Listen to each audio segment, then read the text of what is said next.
आप सबों के बीच में जो उपस्थित हुए हैं, तो एक रिमार्केबल हिस्ट्री है और इतिहास फिर से पुनरावृत्ति की ओर आगे बढ़ रही है। एक बार फिर से पार्टी ने, महायुति ने इनको आप सबों के बीच में रखा है। तो हमने आपको बताया हमारा नाम प्रेम कुमार है, आप सबों से मैं परिचित भी हूं और आत्मनिर्भर भारत की जो राष्ट्रीय टीम है उनके साथ मिलकर मैं काम करता हूं। और आज आप सबों को नमस्कार और प्रेम करने के लिए आया हूं कि निर्माणों का उपहास नियम जग का, निर्माणों का आप सब बड़े गुणी पत्रकार हैं। क्योंकि पत्रकार जो है लोकतंत्र का वो चौथा स्तंभ है कि कभी कभी जब अदालतें, कभी कभी सरकारी तंत्र कभी कभी फिसल जाती है या कहीं कोई 19-20 की बात हो जाती है, तब ये सभा जो है पूरे देश को, राष्ट्र को और पूरे भारतवर्ष को मार्गदर्शन करती है। एक से गुणी पत्रकार इस रतन गर्भा महामिट्टी में पैदा हुई जिन्होंने इस देश को दिशा और दिशा प्रदान किया है। तो मैं आपको भी उसी श्रेणी में देखता हूं कि लोकतंत्र का यह चौथा स्तंभ आज जब हम सबों के बीच में हमारे और आपके उम्मीदवार, आपके तेज तर्रार और उस तीखी सवालों और मीठी सवालों के बीच में, जिन सवालों में आप इनके लिए प्रेरणा का भी वो भाव भी पैदा करेंगे और एक संशय भी पैदा करेंगे, एक चुनौती भी, एक प्रबल चुनौती भी आप सामने रखेंगे। तो उन्हीं विचारों को कवि ने कहा कि निर्माणों का उपहास नियम जग का, जग हंसे हौसला पस्त नहीं होगा, और कि मेरी अटल साधनाओं का सूरज लो हो रहा है उदय, कि अब ये कभी अस्त नहीं होगा। तो ये कभी न अस्त होने वाला विचार, पत्रकारों की अदालत, कल और आएंगे नगमों की खिलती कलियां चुनने वाले, मुझसे बेहतर कहने वाले, तुझसे बेहतर सुनने वाले। कल ये अदालतें होंगी, हो सकता है नरेंद्र जी की जगह कोई दूसरे व्यक्ति होंगे, हो सकता है आप इस पत्रकार परिषद में बैठकर अपने सवालों के साथ जो खड़े हैं, ये महमा बदल जाएगा।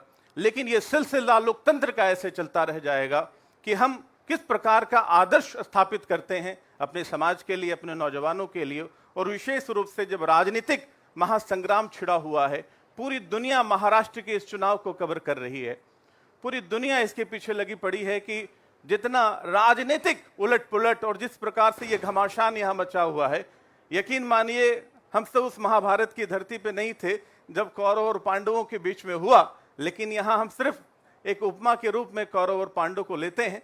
लेकिन घमासान उसी महाभारत की तरह इस महाराष्ट्र के भारत में हो रही है। हो रही या नहीं हो रही है? कैसे हैं आप लोग? मैं तो बोले चला जा रहा हूं, लेकिन आप लोग मेरी बात को कुछ सुन रहे हैं या नहीं सुन रहे हैं? मेरी आवाज आ रही है? ठीक ठाक से आ रही है या और जोर से बोलने की जरूरत है? सर आपको प्रणाम करता हूं मैं। आप लोग अच्छे हैं ना? तो नरेंद्र जी अच्छे उम्मीदवार हैं कि नहीं?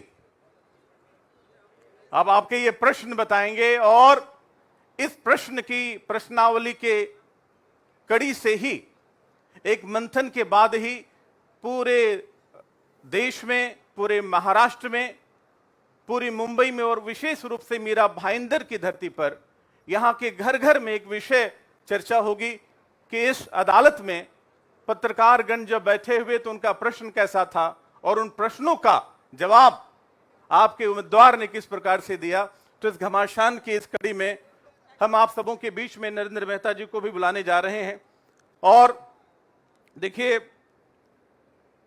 किसी भी राजनेता को जब हम पहली बार देखते हैं, जब देश में नरेंद्र मोदी जी आए तो ऐसा लगा कि वो सैलाब आ गया है, एक सुनामी सी आ गई है, पूरा देश मोदी मोदी मोदी मोदी करने लगा। अभी थोड़ी देर पहले इसी से एलईडी पे चल रहा था, मेहता जी मेहता जी, मेहता मेहता नाम पूरा गूंज रहा था हम सबों के बीच में। लेकिन ये गूंज कितनी गुंजायमान होगी, ये आज आप जैसे पत्रकार परिषद की अदालत में होगी। तो मैं चाहता हूं कि आपके विश्वास के साथ, आपके जोश के साथ और आपके प्रश्नों की ऊर्जा के साथ इस मंच पर मैं निवेदन करने जा रहा हूं, बुलाने जा रहा हूं हमारे और आप सबके बहुत ही प्रिय, बहुत ही आदरणीय क्षेत्र के नायक, लोकनायक, जननायक और महायुति के उम्मीदवार आदरणीय श्री नरेंद्र मेहता जी को। तो मैं चाहूंगा कि आप भी थोड़ी तालियां बजा दें, थोड़ी तालियों के साथ उनका स्वागत करें। उसके बाद जो आपके तीखे प्रश्न होंगे उन प्रश्नों का भी इंतजार करेंगे। नमस्कार, तालियां। चलिए, नमस्कार, आइए, नमस्कार। बैठ सकते हैं? इजाजत है आप लोगों की? जी, क्या बात है। सबसे पहले तो आप सबों के आज समझिए कि मैं आपके और इस किनारे तक मैं एक ब्रिज की तरह, एक पुल की तरह हूं। प्रश्न आपका है, जवाब इनका है, लेकिन उसको उस मेट्रो ट्रेन से पहुंचाने वाला व्यक्ति मैं बनूंगा। तो सबसे पहले तो मैं इनको बधाई देना चाहता हूं, हार्दिक अभिनंदन करना चाहता हूं पत्रकारों की इस महा अदालत में कि आपको उम्मीदवार बनाया गया। धन्यवाद। पूरे भारतवर्ष की सभी मीडिया चैनल देख रही थी कि मीरा भाईंदर के महायुति उम्मीदवार के रूप में कौन आने वाले हैं। तो ऐसा कौन सा आपने पुण्य किया था कि आपको ही उम्मीदवारी प्राप्त हुई?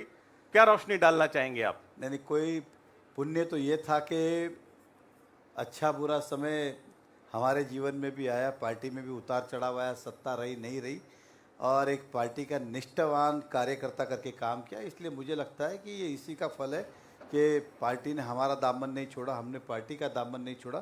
तो यही शायद हमारा पुण्य था कि निष्ठावान के रूप में हमें ये फल मिला है।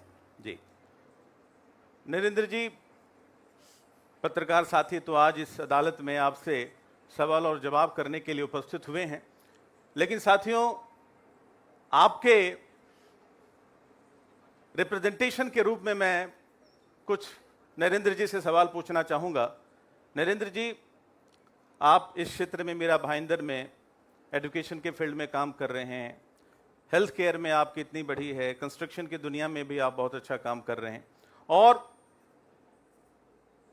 जो लोकतंत्र में राजा जिसको कहते हैं एमपी, एमएलए, कॉरपोरेटर, उस भूमिका से भी आप निकल के आए हैं। लेकिन पिछले कुछ एक दिनों से, कुछ एक वर्षों से, चूंकि पिछली बार जो है आप मैदान में तो उतरे लेकिन थोड़े चूक गए थे, कहीं पिछड़ गए थे, और फिर बीच में जैसे हमने देखा कि 22 जनवरी को प्रभु राम की जो है वनवास, 27 पीढ़ियों के वनवास, इतने वर्षों का वनवास पूरा हुआ और भगवान राम वहां उपस्थित हुए और पूरी दुनिया ने उस भव्य दिव्य दृष्टि को देखा। तो मैं देखता हूं हर व्यक्ति के जीवन में छोटा या बड़ा एक प्रकार का वनवास होता है, चाहे हमारे पत्रकार साथी हों, उनके निज जिंदगी में भी हजारों प्रकार की बातें होती हैं। नरेंद्र भाई साहब, आपके जीवन में किस प्रकार का वनवास रहा? आप उस वनवास को कैसे देखते हैं पिछले 5 वर्षों का, जिसमें आपने सार्वजनिक रूप से राजनीति को भी त्याग दिया, उसको निज त्याग करने के बाद फिर एक बार आप उसी मैदान में खड़े हैं जिसके प्रति आपको थोड़ा सा भी मोह नहीं रहा। तो आप अब कैसे अपने आप को देख रहे हैं? देखिए, व्यक्ति जीवन में अपने परिवार, अपने व्यवसाय, अपने निजी जो ज़रूरत होती है उसको पूरा करता है, उसमें अपना एक वो निर्णय लेता है। कोई व्यक्ति स्पोर्ट्स में रुचि लेता है, कोई न्यूज़ में लेता है जी। कोई न्यूज़पेपर पढ़ने में लेता है, कोई बुक्स पढ़ने में लेता है, और हम जैसे लोग समाज के बीच में रहने में लेते।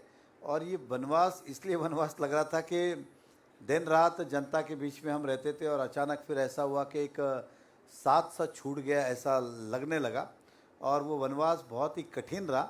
और अब मुझे लगता है कि ये वनवास का समय आ गया है पूरा होने का, और मुझे पूरा विश्वास है कि जनता फिर से आशीर्वाद देगी। तो जो प्रतिद्वंदी हैं आपके बीच में, आज तो हमने देखा कि काफ़ी लोगों ने अपनी उम्मीदवारी भी वापस ली और आप भी प्रत्यक्ष रूप में खड़े थे, लेकिन फिर भी मैदान में जो है टक्कर बहुत ज़बरदस्त होने की संभावना है। तो आप अपने भीतर वो ऊर्जा कहाँ से जमा कर रहे हैं, कैसा फील कर रहे हैं? नहीं, देखिए, भारतीय जनता पार्टी एक तो संगठन जो है वो चुनाव हो या ना हो हर रोज़ काम करती है, संगठन को मजबूत करती है। और संगठन मजबूत मतलब जनता के बीच में जाना, जनता की ज़रूरतों को पूरा करना, जनता को सुनना। और ये एक बहुत बड़ा हमारे लिए एक उपलब्धि के रूप में हुआ कि चुनाव हारने के बाद तुरंत संगठन का काम करते गए, इसलिए ज़्यादा मेहनत नहीं करनी पड़ी। लेकिन ये बात भी सत्य है कि पिछली बार हमने थोड़ा लाइटली ले लिया था, ओवर कॉन्फिडेंट हम हो गए थे। तो इस बार हर व्यक्ति के बीच में गए, हम इस शहर के सभी समाज को, सभी वर्ग को मिले, चाहे पान वाले हो, चाय वाले हो, रिक्शा वाले हो, सलून वाले हो, मेडिकल वाले हो, एडवोकेट्स हो, डॉक्टर्स हो, यहाँ तक के इंडस्ट्रियलिस्ट हो, बिजनेसमैन हो, फिर अलग अलग समुदाय हो, महाराष्ट्रीयन हो, मराठा समाज हो, गुजराती हो, मारवाड़ी हो, उत्तर भारतीय हो, इन सभी जगह मैं पिछले, अगर मैं कहूँ मार्च से लेके अभी तक करीबन में 70,000 लोगों से रूबरू हुआ है, अलग अलग माध्यम से। क्या बात है, क्या बात है। 70,000 लोगों से रूबरू हुए। लेकिन पत्रकार साथियों, थोड़ी देर पहले भी मैंने बात किया जब नरेंद्र जी इस मंच पे नहीं थे, तो हम जब देश की राजनीति में देख रहे हैं, क्या संयोग है कि एक नरेंद्र पूरे देश को विकसित भारत बनाने के लिए निकल पड़े हैं। एक नरेंद्र महाराष्ट्र को नंबर 1 स्टेट तो बना ही रहे हैं, लेकिन और भी बेस्ट जो कर सकते हैं इस स्टेट के लिए करना चाह रहे हैं। और ये नरेंद्र मीरा भाईंदर में इतने वर्षों से आप यहाँ के मेयर भी रहे, मेयर अपने आप कहेंगे, क्षेत्र तो है, वो क्षेत्र का प्रधानमंत्री होता है। आपके जीवन में भी आपने भी चुनाव लड़ा है, चुनाव हारा है, तो दोनों अनुभव हैं आपके जीवन में। तो ये जो तीसरा छोटा हमारा नरेंद्र है, उस नरेंद्र से तो अपने आप को कैसे देखता है कि यहाँ पे वो मिनी भारत आप कैसे तैयार करेंगे? क्योंकि मीरा भाईंदर आज पूरे देश में इसकी अपनी एक पहचान है, और उस पहचान में जहाँ तक मुझे पता है और जहाँ तक हमारे सभी पत्रकार साथियों को भी पता है कि एक कंट्रीब्यूशन तो इस नरेंद्र का भी है। तो आप उसको कैसे देखते हैं और अपने उन उपलब्धियों को, कौन सी ऐसी उपलब्धियां हैं जो इस पत्रकार की महाअदालत में आप रखना चाहेंगे और जो कि उनको भरोसा हो कि वो काम आपने ही किया है और उसको कई गुना शक्ति के साथ और बढ़ाने का मादा आप अपने ही भीतर रखते हैं? देखिए, व्यक्ति के लिए अपना घर होता है, मेरे लिए अपना शहर है। व्यक्ति अपने घर से प्यार करता है, मैं अपने शहर से प्यार करता हूँ। इस शहर के अंदर जितनी भी चीज़ें हैं, कोना हो, रास्ता हो, नाला हो, यहाँ तक कि हमारे लता मंगेशकर हॉल हो, प्रमोद महाजन जी हॉल हो, यूनिताई ठाकरे हॉल हो, सीमेंट रोड की बात हो, फ्लाईओवर की बात हो, ये सारी चीज़ों की मुझे एक एक कोना कोना याद है, इसलिए कि मैं रोज़ उसको जीता हूँ जी। और उन सारी चीज़ों को अपने हाथों से बनाने का मैंने प्रयास किया है। इसलिए मैं हर चीज़ से, यहाँ पे आप 20 साल पहले का कोई काम कहिए, 15 साल पहले का कहिए, 10 साल पहले का कहिए, सारा मेरे जहन में यहाँ पे वो एकदम मेमोरी की तरह फिट है। जैसे कहते हैं, जब व्यक्ति अपना घर बनाता है, एक एक बारीक बारीक चीज़ें ढूंढ ढूंढ के लाता है और अपने घर को सजाता है, और उस घर में अगर ज़रा भी कुछ हो जाए तो उसे बहुत पीड़ा होती है। उसी तरह से हमने इस शहर के अंदर एक एक चीज़ ला के इस शहर को संवारा है और शहर की सारी चीज़ों को हमने पूरा करने का प्रयास किया। जब उसमें कोई भी खंत लगता है तो आज भी दुखता है यहाँ पे कि यार ये बाकी रह गया, ये करना था, ये ऐसा नहीं, ये ऐसा होता तो अच्छा होता, ये वैसा होता तो अच्छा होता। इस तरह का प्रेम हम इस शहर से करते हैं। क्या बात है। एक व्यक्तिगत सवाल भी अपने पत्रकार बंधुओं की तरफ से आपसे पूछना चाहूँगा, आपकी अपनी एजुकेशन क्वालिफिकेशन के बारे में, कि आप जिस उपलब्धि और जिस अचीवमेंट पे आज खड़े हैं, आपको क्या लगता है अगर क्या आप भी बीए किए होते, एमए किए होते, पीएचडी किए होते, कोई रिसर्च वर्क किए होते, तो भी वही नरेंद्र मेहता बन पाता, या जो घटनाएं आपके जीवन में घटी है जिसने इस नरेंद्र मेहता को तैयार किया है, तो दोनों में कहीं कुछ खेद होता है कि एजुकेशन और भी किया होता तो और भी मैं कुछ कर सकता था? मैं बीए अगर किया होता या एमए किया होता तो आज यहाँ ना होता। क्या बात है। यही कहूँगा कि डेस्टिनी लिखी होती है, जो लिखा था वो हुआ, और मैं खुश हूँ उस बात से, कोई निराश नहीं हूँ। जो कुछ मिला है उसमें बहुत ही समाधान भी हूँ और सुखी भी हूँ और ऊपर वाले का आशीर्वाद भी समझता हूँ। क्या बात है नरेंद्र जी। एक तो है कि जो आपके जीवन की उपलब्धियां एक सामान्य मनुष्य के लिए, मीरा भाईंदर में रहने वाले के लिए एक बहुत बड़ी उपलब्धि है। जिस घर परिवार से आपके ताल्लुकात हैं, सारी चीज़ें पब्लिक डोमेन में है, लेकिन फिर भी आप उसी संन्यास के बाद एक बार फिर से जब घर वापसी हुई है, जिम्मेदारियां आपने फिर अपने कंधों और अपने दिलो दिमाग में उठा लिया है, तो हमारा प्रश्न ये बनता है कि अब आपके भीतर क्या ड्रीम है इस शहर को लेकर? अब इस बार जब अगर आप जीत के आते हैं या पब्लिक जिताने के लिए आपको खड़ी होती है, घर से निकलती है, आपके लिए वोट करती है, नौजवान आपके साथ चलते हैं, महिलाएं चलते हैं, बूढ़े बुजुर्ग आ जाते हैं, तो अब आपके भीतर ऐसा कौन सा स्वप्न है कि जो हुआ है उसको और बेहतर तरीके से आप क्या करने की आशा आकांक्षा रखते हैं? मेरी एक खासियत है कि मैं कहीं भी जाऊँ, चाहे मुंबई हो, नासिक हो, पूना हो, नागपुर हो, अमरा, या जिस किसी भी कोने में महाराष्ट्र का हो या देश का हो या फिर दुनिया का हो, मैं जब भी चलता हूँ तो सड़क से लेके, बस स्टॉप से लेके, स्ट्रीट लाइट से लेके, गार्डन से लेके सब नोट करता हूँ, क्या ये मेरे शहर में हो सकता है, क्या मुझे क्या अडॉप्ट करना है। वो सारी चीज़ें मैं अपने जहन में लेके आता हूँ और कोशिश करता हूँ कि वो सारी चीज़ें मैं अपने शहर वासियों को दूँ या अपने शहर पे उसे उतारूँ। तो हमेशा मेरा माइंड जब भी कहीं जाता हूँ तो एक शहर को ध्यान में रखता है। मैं किसी सड़क से गुजरता हूँ तो मुझे शहर ही अपना ख्याल आता है। तो सारी चीज़ें मैं अपने सपने संजोता हूँ और इस शहर में उतारने का मैं प्रयास करता हूँ। तो इस शहर के बहुत सारे सपने हैं जो मुझे विश्वास है कि इस बार जनता का आशीर्वाद मिलेगा और हम बनाएंगे। अगर मैं बात करूँ तो सभी पत्रकार बंधु यहाँ पे, नेता तो हमारे पहले भी थे, सरकारें पहले भी थी। हमने 5 साल जब काम किया तो रास्ते, गटर, पानी ये तो था ही।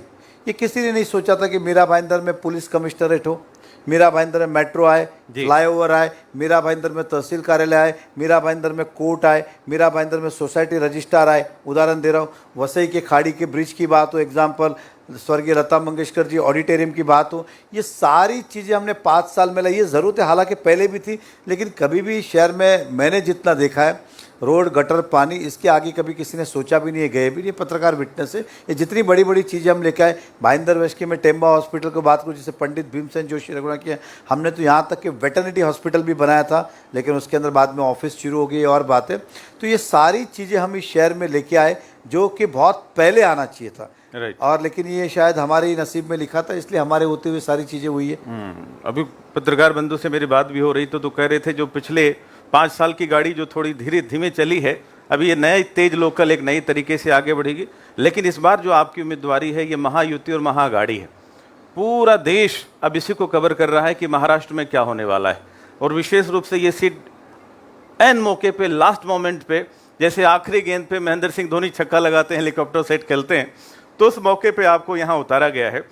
तो अब ये कितनी चैलेंजिंग देख रहे हैं, चूंकि आपने तो जो काम किया है वो सारी पब्लिक भी जानती है, हमारे पत्रकार बंधु भी जानते हैं, लेकिन ये जो राजनीतिक गणित इस बार जो एक नया रूप ले चुकी है, उसमें ये नरेंद्र, देवेंद्र और उस नरेंद्र को अपना आइडियल मान के कैसे आगे बढ़ने वाले हैं? नहीं, ये चैलेंज थी, क्योंकि पूरे देश में महाराष्ट्र में इस सीट जो है केंद्र बिंदु बनी हुई थी कि कब मिलेगी, किसे मिलेगी, कहाँ मिलेगी, क्योंकि लास्ट दिन 12 बजे के आसपास डिक्लेयर होती है सीट, तो स्वाभाविक है। और जब इस तरह से सीट मिलती है तो आपके चैलेंजेस भी बढ़ जाते हैं कि अब इस विश्वास पे खरा उतरना पड़ेगा। जो आसानी से मिल जाता है सभी को तो ठीक है, खरे उतरे नहीं उतरे, लेकिन इस सीट पे खरा उतरना बहुत ज़्यादा ज़रूरी है, और हमें विश्वास है कि हम इस पर खरे उतरेंगे। और हम पत्रकार के बीच में जाएंगे, लेकिन जो टफेस्ट चुनौती है, महाभारत में निकली थी एक गीता उधर खड़ी हैं आपके लिए, तो उस गीता को फेस करने के लिए आप कितने बड़े कृष्ण बनने की तैयारी में हैं, उसको आप कैसे फेस कर रहे हैं? क्योंकि पिछली बार वो निर्दलीय थे और के पार्टी में थे, और इस बार महायुति में हैं आप। तो मैं तो देख रहा हूं कि आपकी चर्चा बहुत जोरों शोरों में है, लेकिन राजनीति में एक वोट से अटल जी की सरकार गिर गई थी। तो उस गीता से ये नरेंद्र कैसे टकराने जा रहे हैं? क्योंकि यही दोनों कंपटीशन में दिख रहे हैं, और बीच में मुजफ्फर हुसैन साहब हैं, बाकी तो सारी गिनती की चीज़ें हैं। तो इसका ये अर्जुन कैसे तैयार होगा कि इस महाभारत को जीत जाएगा, और खास करके जब एक महिला हो, गीता हो, जिनके पिछले बार एक बड़ी चुनौती भी रही है आपके जीवन में? देखिए, पिछली बार उन्होंने एक फेक नैरेटिव सेट किया था, जिसके अंदर ओवर कॉन्फिडेंस से क्या फ़र्क गिरता है, बोलने दो, जनता जानती है कि हमने काम किया। लेकिन कहते हैं ना कि झूठ के पैर ज़्यादा दिन नहीं चलते, कहीं ना कहीं जाके रुक जाते, और सच कभी दबाया नहीं जा सकता है। और आज 5 साल के बाद झूठ थक हार गया और सच वापस से बाहर आया है। तो जनता जानती है कि शहर में 5 साल में क्या हुआ, और 19 से लेकर 2014 से लेकर 19 तक क्या क्या हुआ, ये जनता है। आज अगर आप देखेंगे तो मीरा भाईंदर में हमें ज़्यादा मेहनत नहीं करनी पड़ी, क्योंकि वो झूठ ही बाहर आया। अब जनता के मुंह पे एक ही है कि इन 5 सालों में कुछ नहीं हुआ, पिछले 5 सालों में बहुत कुछ हुआ था, और वो श्रेय जनता मुझे देती है। और मुझे विश्वास है कि उसी विश्वास पे आगे भी हमें खरा उतरना है डेवलपमेंट के माध्यम से।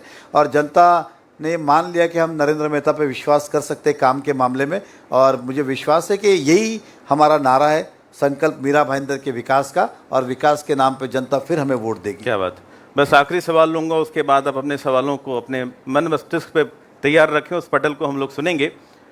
5 वर्षों का जो वनवास, और जब से ये टिकट डिक्लेरेशन हुई, तो वो नरेंद्र मेहता जो 5 वर्षों से इसी मीरा भाईंदर में हर व्यक्ति को अटेंड कर रहा था, किसी के बर्थडे का प्रोग्राम हो, शादी का प्रोग्राम हो, उनके घर में कोई छोटे बड़े कार्यक्रम हो, आपके चाहने वाले हों, नेता हारता है या जीतता है, नेता तो नेता ही होता है।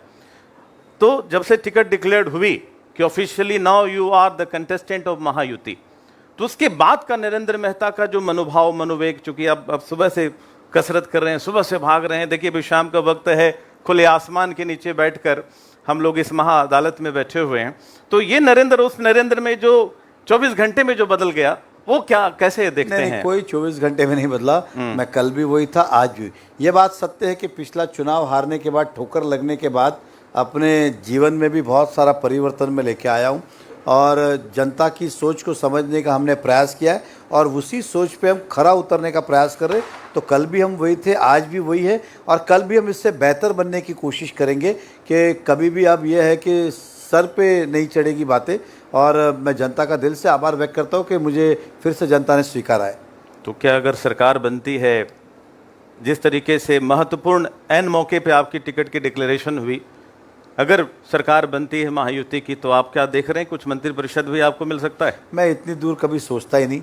मैं मेयर भी बना तो इत्तेफाक था, एमएलए की टिकट मिली वो भी एक जर्नी थी, और आज टिकट मिली है मैं विधायक बन जाऊं, मेरे लिए इतना ही बहुत है। क्योंकि मुझे जो शहर को देना है उसके लिए अगर मैं विधायक बन जाऊंगा तब भी वो मैं शहर को लाके दे सकता हूं, चाहे मैं मंत्री बनूं चाहे नहीं बनूं। हमारे में उतनी काबिलियत है कि इस शहर की ज़रूरतों को हम विधायक के रूप में भी पूरी कर सकते हैं। क्या बात है। खाली एक दुष्यंत कुमार जी का एक शेर है, वो बोल के, किस नदी की धार से ठंडी हवा आती तो है, नाव जर्जर ही सही मगर लहरों से टकराती तो है, और उपलब्धियों के नाम पर कुछ भी नहीं फिर भी ये आकाश सी छाती तो है। तो इस आकाश पटल में बैठकर इन महायोद्धाओं के बीच में जो आपके आज के इस कड़ी की कुंडली कल सुबह अखबार में छाप देंगे, डिजिटल और इलेक्ट्रॉनिक मीडिया के माध्यम से तो बस अभी से जाना शुरू हो जाएगा। तो मैं चाहूंगा कि आप एक एक करके माइक उनको दिया जाए प्लीज। हमारे सवाल जितने सकारात्मक हों उतनी ऊर्जा भरी होगी। आप अपना नाम बताएं और संक्षेप में सवाल पूछें। मेरा नाम अनिल चौहान है जी, दैनिक भास्कर से हूँ। मेहता जी आपसे एक जानना चाहूँगा। थोड़ी आवाज माइक थोड़ा दूर रखी बात कीजिए। मेहता जी आपसे जानना चाहता हूँ कि निश्चित 5 साल आप जो काम आवाज़ करिए ज़रा। निश्चित 5 साल जो आप काम किए उसकी रफ्तार तेज थी, इसमें कोई दो राय नहीं है। तो जो चुनाव आपका पिछला हुआ और दुर्भाग्य से आप नहीं आ पाए, तो कोई ऐसा आपने डिज़ाइन किया था मीरा भाईंदर के डेवलप को लेके, या कोई ऐसा विशेष काम जो अधूरा रह गया आपने सजोया था कि ये काम करूँगा? मैं फिर से आपका सवाल, माइक की आवाज़ ज़रा बढ़ाइए ना,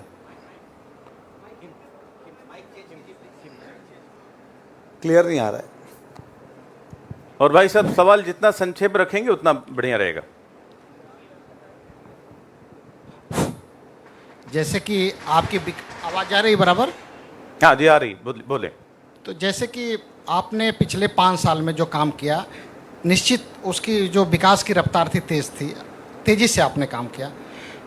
पिछला चुनाव दुर्भाग्य से आप हार गए, तो कुछ ऐसा प्लानिंग थी, डिज़ाइन थी कि मीरा भाईंदर में ये करूँगा, कोई काम विशेष आपने उसका नियोजन किया था और आपके हारने के बाद वो अधूरा रह गया, शुरू नहीं हो पाया। कुछ ऐसा है तो शेयर करें। नहीं देखिए, मैंने 24 घंटे पानी का सपना देखा तो आज अधूरा ही है, पूरा नहीं हो पाया। शुरू तो हमने किया था, एंड नहीं हो पाया। इसके अंदर मुझे सपना था दहिसर लिंक रोड जल्द से जल्द बने, क्योंकि मीरा भाईंदर की सबसे बड़ी समस्या वही थी। उस समय तो टोल था, अब तो टोल निकल चुका है। तो अगर दहिसर लिंक रोड बन जाता तो ये की बड़ी बात थी। दूसरा एक सपना था कि मीरा भाईंदर में ज़्यादा से ज़्यादा कॉलेजेस निर्माण हो, और हमने सोचा था कि आने के बाद इस शहर के अंदर ज़्यादा से ज़्यादा कॉलेजेस निर्माण करेंगे। आज मीरा भाईंदर में एसएससी के 10,000 से ज़्यादा बच्चे पास होते, और इस शहर में आप भी गवाह हो, 18-15 साल में एक भी कॉलेज इस शहर में नहीं बना, जबकि आबादी 2 गुना 2.5 गुना हो गई है। आज भी हमारे शहर के 9,000 बच्चों को एडमिशन के लिए अलग अलग शहरों में धक्के खाने पड़ते, और उसके बाद भी एडमिशन नहीं मिलते। जीवन में काफ़ी लोग कॉम्प्रोमाइज़ कर लेते, बाबा एसएससी बहुत हो गया, इस प्रकार का। इसलिए मेरा एक सपना था कि इस शहर में ज़्यादा से ज़्यादा मैं कॉलेजेस निर्माण करूँ। तो लिंक रोड की बात है, कॉलेज, ये मेरे अधूरे सपने थे जो मुझे आगे पूरे करने। एजुकेशन के क्षेत्र को कंटिन्यू करना चाहते हैं। सर आप अपना नाम भी बताएं और सवाल पूछें। प्रकाश लिमये।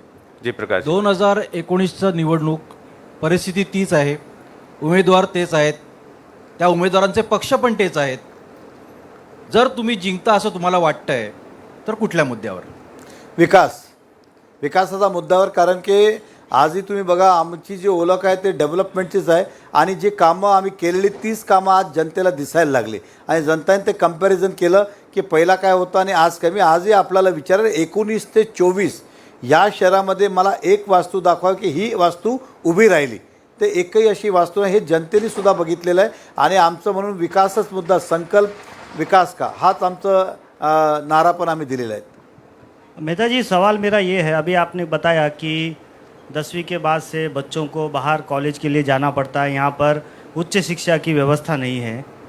मीरा भाईंदर शहर का एकमात्र टेक्निकल कॉलेज का एक रिजर्वेशन था जहां पर आपने अपनी प्राइवेट स्कूल बनाई है, और आज तक वो रिजर्वेशन वैसे ही है, कहीं डेवलप नहीं हो पाया है।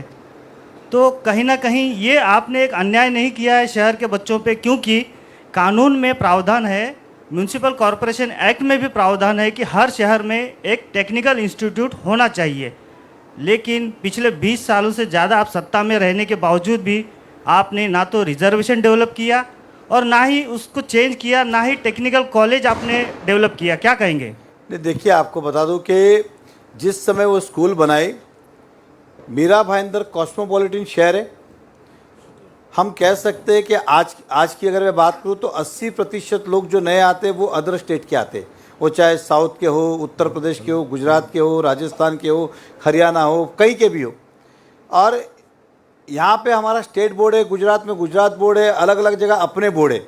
लेकिन ये जब देश चेंज करते हैं अपने राज्य, तो इस शहर में एक भी सीबीएसई बोर्ड स्कूल नहीं था, सेंट्रल बोर्ड। और ये सीबीएसई बोर्ड आप पूरे नेशनल वाइज कहीं भी जाइए, आपको वही एजुकेशन कंटिन्यूशन मिलता है, नहीं तो बच्चों का एजुकेशन टूट जाता था। उस समय ये डिमांड थी कि शहर के अंदर सीबीएसई स्कूल बनाया जाए, इसलिए वो निर्णय उस समय हमने लिया कि इस शहर में हम सीबीएसई स्कूल बनाएंगे। ये हमारा उस समय का निर्णय था और स्कूल को किया। रहा सवाल आप रिजर्वेशन का, आपको बता दूं, मुझे अब साल याद नहीं ये करीबन, लेकिन आज भी अगर याद, कम से कम 8-9 साल तो पक्के हुए उसको कि वो रिजर्वेशन 37 होके कब का मॉडिफिकेशन होके गवर्नमेंट में गया और अब डीपी में ही चेंज हो गया, तो अब वो रिजर्वेशन रहा ही नहीं।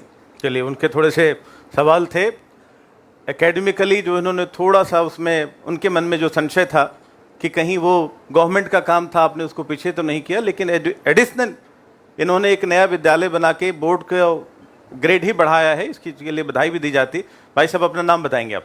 Shakeel Shaikh, city news. जी, स्वागत। मेरा सवाल है आपसे कि पिछले जो 2019 के चुनाव है उस टाइम में भी हमले किए गए, राजनीतिक हमले किए गए, अभी भी किए जा रहे। और अभी जो मैं सीधा अगर नाम लूँ तो अब तक का 5 साल में नीला सोंस ने कभी नाम लेकर के आप पर हमला नहीं किया था, लेकिन इस बार उन्होंने बाकायदा नाम लेकर के हमला किया कि मार्केट में आपने बहुत बड़ा घोटाला किया है। इस चीज़ को आप क्या जवाब देंगे इस संदर्भ में? क्या लेना देना मेरा मार्केट से, मेरा और घोटाला किस बात का मार्केट में, आप मुझे वो बताएंगे पहले। ये खाली एक अफवाह है, उन्होंने क्यों कहा वो जवाब उनसे ही पूछिए। लेकिन इस शहर के अंदर एक बाजू हमारे जो अभी कांग्रेस के उम्मीदवार है, क्या आरोप लगा रहे, क्या आपने शहर में मार्केट क्यों नहीं बनाया, और आप क्या आरोप लगा रहे कि मार्केट क्यों बनाया। ये मार्केट जब तक, देखिए किसी भी जगह आप चर्चगेट से लेके विरार तक जाए, फेरी वाले हर जगह है। मेरा हमेशा से ये मुद्दा रहा है कि फेरी वाले को अगर न्याय देना है तो आपको मार्केट देना ज़रूरी है, जनता को फुटपाथ देना है, मार्केट जगह फेरी वाले खाली करना है तो पर्याय व्यवस्था देनी ज़रूरी है। रोड की अगर पार्किंग आपको खाली चाहिए, रोड खाली चाहिए, तो पार्किंग के लिए पर्याय व्यवस्था देना ज़रूरी है। हमने तो पहली बार इतिहास में अलग अलग जगह मार्केट के निर्माण किए। अगर आपको पता होगा तो हमारे प्रमोद महाजन जी हॉल के सामने 2 रिजर्वेशन थे स्कूल के, हमने कहा एक को मार्केट कन्वर्ट करते, लोगों ने उस पर आपत्ति जनाई, इसलिए मार्केट नहीं हुआ। तो हमारा तो ये सपना है कि फेरी वाले को मार्केट मिले और जनता को फुटपाथ मिले, और इसी दिशा में हम आगे काम करेंगे। जी, बहुत खूब। अपना नाम बताएं सर? मेरा नाम आफ्ताब खान है, सिटी हेडलाइंस न्यूज से हूँ। जी, स्वागत। नेताजी, मेरा सवाल आपसे ये है कि क्या कभी आपने इस शहर में जो रीडेवलपमेंट के मुद्दे होते हैं, जो बहुत सारे 30 साल 40 साल पुरानी बिल्डिंग होते हैं, ऐसे 2 बिल्डिंग की मैंने न्यूज की है जो 10-10 साल से 20-20 साल से परेशान है, उनको एफएसआई नहीं मिलता, उनको परमिशन नहीं मिलता, क्या आप बिना सत्ता में रहते हुए भी ये सब कुछ कर सकते थे, या फिर सत्ता में आने के बाद क्या आप इस पे विशेष ध्यान देंगे, क्योंकि वो आम लोग हैं? देखिए, रीडेवलपमेंट का आज का कायदा तो मैं ये कहूँगा कितना घातक है। आपको भी पता होगा, आज भाईंदर में बिल्डिंगें टूट तो रही है, लेकिन नया परमिशन किसी को भी नहीं मिल रहा है। ये 90% मीरा भाईंदर क्लस्टर डेवलपमेंट में डाला गया है, और क्लस्टर के अंदर कम से कम 10,000 मीटर, अगर मैं भाईंदर की ज्योग्राफिकल बात करूँ तो कम से कम 15-20 बिल्डिंगें जब तक एक साथ नहीं आएगी तब तक डेवलपमेंट नहीं हो सकता है। एक बिल्डिंग अगर धोखाधड़ी डिक्लेयर हुई, आजू बाजू में 15 बिल्डिंग जब तक हाँ नहीं कहेगी उस बिल्डिंग का कुछ नहीं होना है। इस तरह का ये क्लस्टर लाया गया। क्लस्टर अच्छा है, लेकिन जब 20 आदमी एक साथ आए तो, या 15-10,000 मीटर का प्लॉट एक साथ हो तो, इसलिए हमने कहा है कि उसे ऑप्शनल रखे, जिससे क्लस्टर जाना है क्लस्टर, इंडिपेंडेंट जाना है इंडिपेंडेंट। मैं सिंपल भाषा में कहूँ कि बाहर अगर रिक्शा खड़ा है, अब आप कहेंगे कि इसमें शेयरिंग ही जा सकते आप। अब जब तक वो अकेले, वो कितनी भी इमरजेंसी हो, जब तक 4 पैसेंजर नहीं आएंगे, बोले मैं जाऊंगा ही नहीं, कैसे चलेगा। इसलिए हमने कहा जिसे मीटर पे जाना है मीटर पे जाए, जिसे जॉइंट शेयरिंग में जाना है शेयरिंग में जाए। आपने कायदा बना दिया अब कि नहीं खाली इस पर शेयरिंग पे ही जा पाएंगे, अकेला आदमी नहीं चलेगा, कैसे चलेगा। फिर किसी में अलग अलग प्रकार के लोग चढ़ेंगे तो बोलेगा नहीं मुझे इसके साथ नहीं जाना है, फिर वो कहेगा इस बिल्डर के साथ नहीं जाना है, उस बिल्डर। इसलिए क्लस्टर बहुत ही घातक। दूसरी सबसे बड़ी बात, ये महाराष्ट्र एक्सपेरिमेंट के लिए मीरा भाईंदर ही चाहिए था क्या एक्सपेरिमेंट के लिए? अब तक महाराष्ट्र में कहाँ क्लस्टर सक्सेस हुआ है कि जो मीरा भाईंदर में आप लेके आए। आज गरीबों की परिस्थिति क्या है? आम आदमी जिसने फ्लैट खाली हो गया है, वो आम आदमी जूनी बिल्डिंग जिसके 250 फुट 300 फुट के फ्लैट है, उसका पगार सैलरी कितनी है? 25,000 30,000 में काम करता है।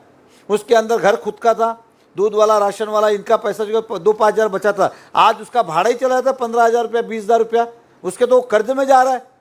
मैंने तो कई लोगों को देखा है ऐसे थैली लेके घूमते रहते बेचारे, मतलब हमें तो एक तरह से लगता है कि यार क्या किया जाए इनका। इसलिए हमने विश्वास दिलाया हम आएंगे, क्लस्टर में कायदे में परिवर्तन लाएंगे, जनता को कहेंगे जिसे सिंगल बनाना है सिंगल बनाए, जिसे क्लस्टर जाना है क्लस्टर जाए। ये कंपलसरी नहीं लगेगा। एक यहाँ के लोक प्रतिनिधि अपने स्वार्थ के लिए उन्हें क्लस्टर चाहिए था, इसलिए पूरे मीरा भाईंदर को क्लस्टर में डाल दिया। ये इस शहर का बहुत बड़ा एक काला दिन कह सकते हैं हम। मेहता जी, एक सेकंड नरेंद्र जी, ये बात सत्य है कि आप हारे या जीते, जो नेता होता है जिसकी नेतागिरी दमदार होती है उसी पे सवाल उठाए जाते हैं। तो ये सवाल चूंकि उनकी उम्मीद आप हारने के बाद भी, चूंकि आप नेता हैं तो आपको करना ही पड़ेगा।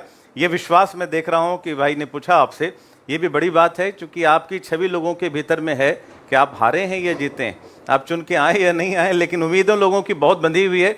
इट शोज़ कि आप 5 वर्ष भले विधान परिषद में नहीं बैठे हों, विधानसभा में नहीं गए हों, लेकिन लोगों की उम्मीदें हमेशा सदैव आपसे बनी हुई रही है। जी अगला प्रश्न, आप नाम बताएं भाई साहब। सर मेरा नाम अजीम तांबोली है, YSR न्यूज़ से है। स्वागत है आपका। अक्सर मेहता जी एक आरोप आप पर हमेशा किया जाता है TDR घोटाले का, और ये जो क्लब बना है उस पर भी कई आरोप किया जाता है कि आपने बड़ा भ्रष्टाचार किया। आज उसका खुलासा हो ही जाए। नहीं, ये अच्छा है कि एक बार खुलासा हो ही जाना चाहिए। पहले बताइए, जिस आरक्षण की आप बात करें या इस शहर में जितने भी गार्डन हो, प्लेग्राउंड हो, मार्केट हो, हॉस्पिटल हो, अगर लोग TDR नहीं लेते तो एक भी आरक्षण बनता क्या? एक भी आरक्षण बनता क्या? 1997 में DP मंजूर हुआ, 1997 में हमारे यहाँ TDR पॉलिसी आई मेरे ख्याल से 2006 के आसपास। उन 9 साल में हमें कौन सी जगह मिली?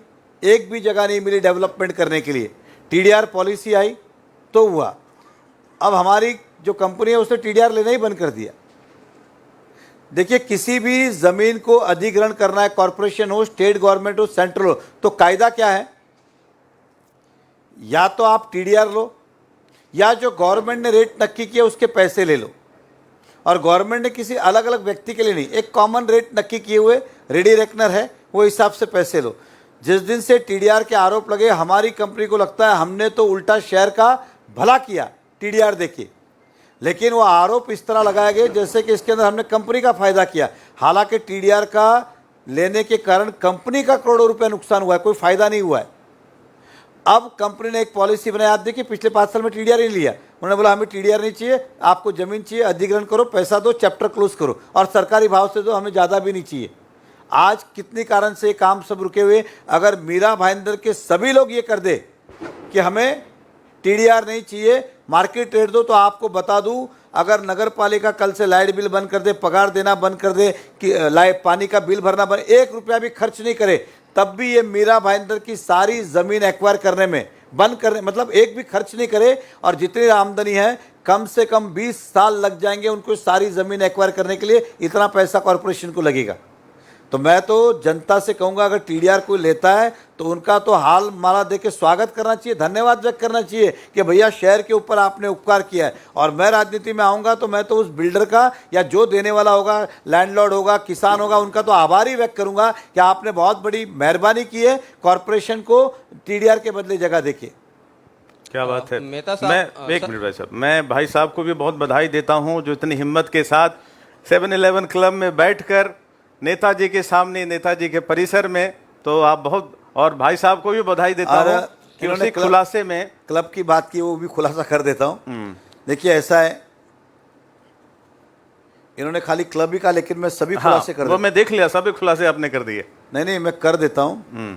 2019 में एक नैरेटिव चलाया गया, जी वही नैरेटिव वो आज भी सेट करने की कोशिश कर रहे। जी नैरेटिव क्या था? एग्जाम्पल, मेहता साहब ने स्कूल बनाया, बंगला बनाया, हॉस्पिटल बनाया, होटल बनाया, क्लब बनाया, ये सब इस प्रकार की अफवाहें थी, यही थी ना।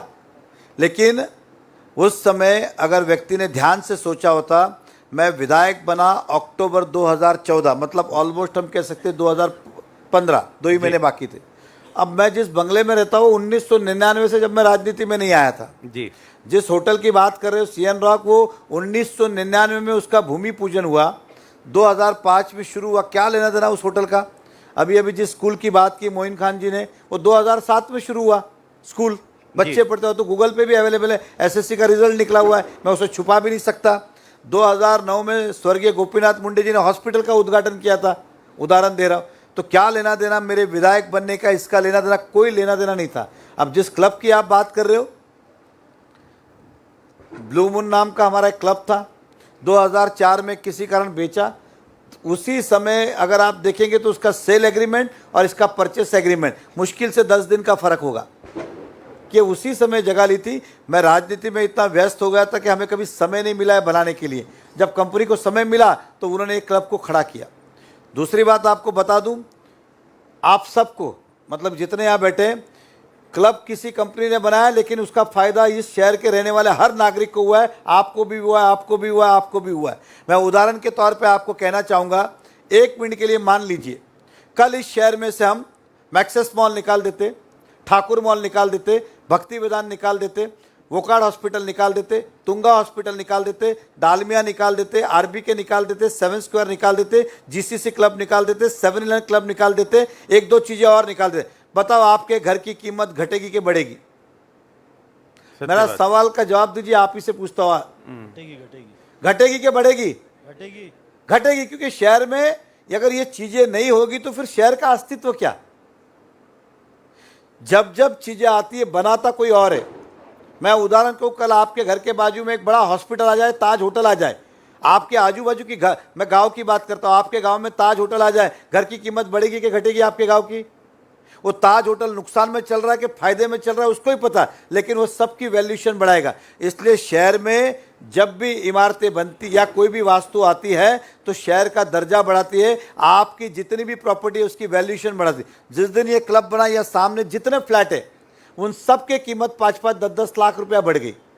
इसलिए शहर में हम तो कहेंगे कि ज़्यादा से ज़्यादा ऐसी चीज़ें आए जिसका हमारा शहर का वैल्यूएशन बढ़े और शहर का दर्जा बढ़े और शहर की आमदनी बढ़े। ये अकेला क्लब लाखों रुपया हाउस टैक्स भरता है। अगर ऐसे 100 क्लब मीरा भाईंदर में आए तो आपके हाउस टैक्स माफ़ हो जाए, आपके हाउस टैक्स ही माफ़ हो जाए। मुंबई में आज 50,000 करोड़ रुपए एफडी है, इसलिए 600 फुट तक के हाउस टैक्स माफ़ किए गए, क्योंकि उनके पास बहुत सारे कमर्शियल प्रॉपर्टीज है जो टैक्स बड़े पैमाने में देते हैं। अगर ऐसी 100 चीज़ें आई तो हाउस टैक्स ही माफ़ हो जाए शहर का। तो ऐसे चीज़ों का तो स्वागत करना चाहिए कि इस शहर का वैल्यू और दर्जा बढ़ा रहे। बिल्कुल सत्य बात है।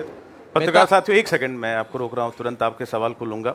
देखिए, आज अमेरिका में चुनाव हो रहा है, ट्रंप वहां चुनाव लड़ रहे हैं, बहुत बड़े एंटरप्रेन्योर हैं। मिडिल ईस्ट में चले जाएं, जितने राजा हैं वही वहां के लोकतंत्र और प्रजातंत्र को, जिस तरीके से आप देखें एनआरके मोनार्ची जो भी कहें वही संभाल रहे हैं। तो हमारा लीडर यदि एक एंटरप्रेन्योर भी हो तो हम उसको पॉजिटिव और इंस्पायरिंग रूप में देखना चाहते हैं। उस रूप में देखें तो और अच्छी बात होगी, क्योंकि एक लीडर के अंदर अगर कई क्वालिटीज़ है तो वो हमारी युवा पीढ़ी को भी प्रमोट कर सकता है और कई लोगों को एम्प्लॉयमेंट जनरेशन भी कर सकता है, और फिर उसको घोटाले घपले करने की जरूरत नहीं पड़ती, जो ज़्यादातर उत्तर प्रदेश, बिहार या बंगाल इस तरीके के राज्य के नेताओं में जो बदनामी होती है। तो हम तो आपको बधाई देते हैं नरेंद्र जी, ये it shows your personality.